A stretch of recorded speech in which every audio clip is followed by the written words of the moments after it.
Hello দর্শক, সবাই কেমন আছেন? আবারও চলে এলাম আপকামিং একটি সুপার ডুপার নতুন নাটকের আপডেট নিয়ে।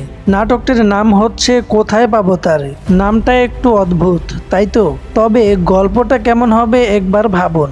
এই নাটকটি পরিচালনা করেছেন সাব্বির আহমেদ। এই নাটকটিতে অভিনয় করবেন আপনার আমার জনপ্রিয় জুটি নির্জন নাহেল এবং হিমিম। তবে এখন প্রশ্ন হলো, এই নাটকটি কোথায় এবং কিভাবে দেখবেন? জি সিরিজ বাংলা নাটক ইউটিউব চ্যানেলে রিলিজ করা হবে, দেখার জন্য অপেক্ষায় থাকুন। আর হ্যাঁ, এই নাটকটিতে দেখতে পাবেন একদম খাঁটি রোমান্টিক ভালোবাসা, অসাধারণ অভিনয় আর হৃদয় ছুঁয়ে যাওয়া গল্প। আর এটা তো আমরা সবাই জানি যে নির্জন নাহেল যে গল্পে কাজ করে সে গল্পটা একটু ভিন্নধর্মী হয়ে থাকে। তাই তো দর্শকরা সবসময় এই জুটির নতুন নাটক দেখার জন্য ওদের আগ্রহ নিয়ে থাকে। সো দর্শক, এই জুটির নতুন নাটক দেখার জন্য আপনি কতটা এক্সাইটেড অবশ্যই কমেন্ট করে জানাবেন।